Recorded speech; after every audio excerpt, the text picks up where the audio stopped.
नमस्कार दोस्तों, मैं हूं नवीन। लगातार 3 सालों की मेहनत के बाद अबू धाबी के इंजीनियर और आर्किटेक्ट्स एक ऐसी इमारत बना चुके थे जो किसी भी तरह पॉसिबल नहीं थी। एक कैपिटल गेट ऐसे बिल्डिंग का स्ट्रक्चर था जिसे अबू धाबी के खलीफा बिन जायद अल नहयान के खास फरमाइश पर बनाया गया था दोस्तों, क्योंकि इस बिल्डिंग का लाखों टन वजन सिर्फ एक तरफ झुका हुआ था दोस्तों। इसी वजह से इंजीनियर के अंदर डर बैठा था कि कैलकुलेशन के हिसाब से अगर बिल्डिंग का थोड़ा भी वजन बढ़ाया गया तो बिल्डिंग का ये डिजाइन एक ही पल में कोलैप्स हो सकता है दोस्तों। यहाँ तक पहुँचने के लिए इंजीनियर की टीम ने जिन चैलेंजेस को फेस किया, शायद इस चैलेंजेस को बुर्ज अल अरब के कंस्ट्रक्शन का टीम भी नहीं किया होगा, क्योंकि इस बिल्डिंग का डिजाइन यह एक ऐसा डिजाइन था जो फिजिक्स के नियम को तोड़ने के बिल्कुल करीब करीब था दोस्तों। उस टाइम पर बिल्डिंग लॉन्च के लिए तैयार था, तभी अबू धाबी के खलीफा का एक इंतहाई फरमाइश सामने आया। इस फरमाइश को सुनकर कंस्ट्रक्शन टीम के सामने भयंकर चैलेंजेस सामने आया और वो फरमाइश था कि इस बिल्डिंग के ऊपर एक हेलीपैड भी चाहिए, और इसलिए मैसेज कंस्ट्रक्शन टीम के ऊपर पहाड़ बनकर गिरा, क्योंकि बिल्डिंग का लोड पहले से अपने एक्सट्रीम लेवल पर था दोस्तों। न ही हेलीपैड के लिए जगह छोड़ी गई, न ही बिल्डिंग का डिजाइन इस चीज के लिए परमिशन दे रहा था,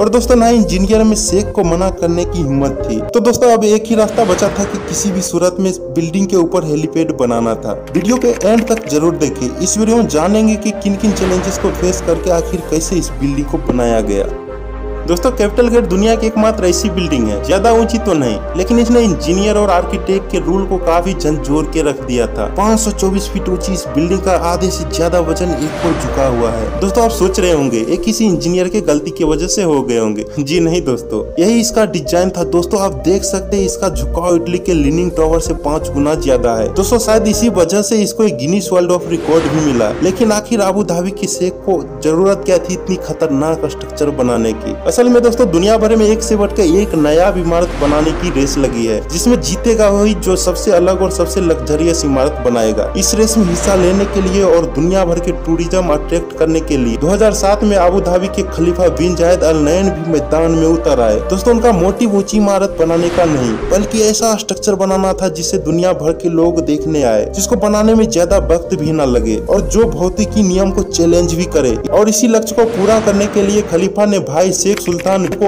अपॉइंट कर दी दोस्तों। एक मिलते ही शेख सुल्तान ने लंदन के टॉप आर्किटेक्चर RMJM से मुलाकात किया, और यही ऐसा बिल्डिंग को बनाने का सबसे पहला अमल था। कैसे इस बिल्डिंग को इंजीनियर और वर्कर्स ने चैलेंजेस को फेस किया, कैसे इस इमारत को ठीक 18 डिग्री पर टिल्ट किया, और कैसे लाखों टन वजनी इस झुकाव को गिरने से बचाया गया, ये सब जान सकेंगे आज की इस वीडियो में। चैलेंज नंबर 1, लंदन की आर्किटेक्चर फोरम को जब एक काम दिया गया तो ये इसका सबसे बड़ा चुनौती था। इनको एक ऐसा डिजाइन बनाना था जो अबू धाबी के शेख के फरमाइश के रूल के अकॉर्डिंग मिलता हो। आर्किटेक्चर फॉर्म के पहले तो कई डिजाइन को रिजेक्ट किया गया, फिर इस डिजाइन को बनाने के लिए उन्होंने अबू धाबी में मौजूद खूबसूरत रेत के टीले और समुद्री लहरों को देख इंस्पायरेशन ली, और अब पारी थी इस नया बिल्डिंग का खूबसूरत शक्ल देने की दोस्तों। कॉन्सेप्ट आर्किटेक्ट नील वेंडर बेन ने इस डिजाइन को पेश किया, जिसको समुद्री लहर की शेप दी गई और जिसका बॉटम रेत की टीले जैसे थी, और तो और हर एंगल से देखने पर बिल्डिंग का व्यू चेंज हो जाता है। चैलेंज नंबर 2, दोस्तों ये डिजाइन तो शेख सुल्तान को काफी पसंद आए,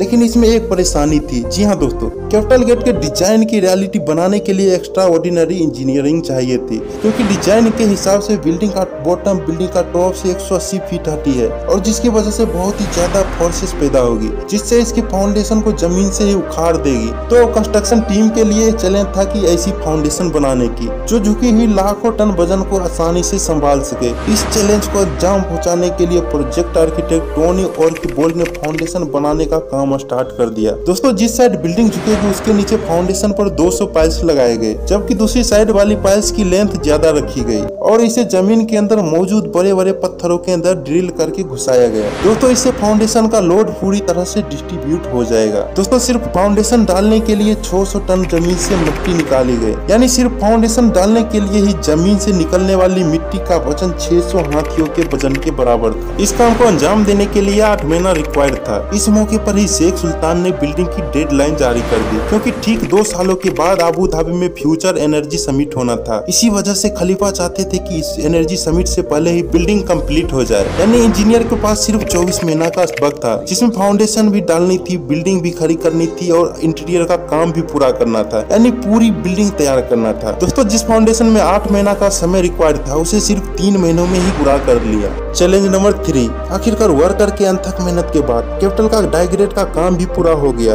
और साथ साथ विंडो पैनल लगने का काम भी पूरा हो गया। अब बिल्डिंग में छोटे छोटे काम ही बाकी था जो शेख सुल्तान के डेडलाइन से पहले ही कंप्लीट हो जाने थे। दोस्तों बिल्डिंग अब हैंड ओवर के बिल्कुल ही करीब थी कि अचानक अबू धाबी खलीफा के ऑफिस से मैसेज आया जिसमें उन्होंने कैपिटल गेट के टॉप पर एक हेलीपैड की फरमाइश कर दी। ये मैसेज कंस्ट्रक्शन टीम पर पहाड़ बनकर गिरा क्योंकि फाउंडेशन से लेकर डाइग्रेड तक सब कुछ कंप्लीट हो चुका था और इस बिल्डिंग का सारा लोड कैलकुलेट था और डिजाइन बनाते वक्त हेलीपैड और हेलीकॉप्टर का वजन शामिल नहीं किया गया था। ये चैलेंज कैपिटल गेट के लिए सबसे बड़ा मसला बनकर सामने आया। एक बार फिर से सारी कैलकुलेशन दोबारा की गई। इस कैलकुलेशन के बाद ये नतीजा निकला, स्ट्रक्चर हेलीपैड का वजन तो सह लेगा लेकिन इस पर लैंड होने वाली हेलीकॉप्टर काफी हवा की वजह से क्रैश लैंड भी हो सकता है। किसी भी सूरत में इस काम को पूरा करना था क्योंकि ये शेख का फरमाइश था। इसलिए दोस्तों कैपिटल गेट के मॉडल को लंदन में विंड टनल टेस्ट किया गया जिसमें यह बात साबित हो गया इस हवा में बिल्डिंग पर हेलीकॉप्टर की लैंडिंग खतरों से खाली नहीं होगी। विंड इंजीनियर लिगटन एरोलियस ने एक सजेशन दी, अगर हेलीपैड के डिजाइन में चेंजेस की जाए और हेलीपैड की ऊंचाई को 2 मीटर कम किया जाए तो ये परेशानी काफी हद तक कम हो सकता है। मॉडल में हेलीपैड की डिजाइन चेंज किया गया तो वाकई में विंड इंजीनियर का सजेशन सच साबित हुआ और इन सभी चैलेंजेस को फेस करते हुए ये नया इमारत बनकर तैयार हो गया। अगर वीडियो अच्छी लगी हो तो वीडियो को लाइक शेयर करें और ऐसे इंटरेस्टिंग वीडियोज के लिए चैनल को सब्सक्राइब करके घंटी को दबाएं और ऑल सिलेक्ट कर ले। पुनः मिलते हैं अगले वीडियो में एक नई टॉपिक और नए अंदाज के साथ। जय हिंद।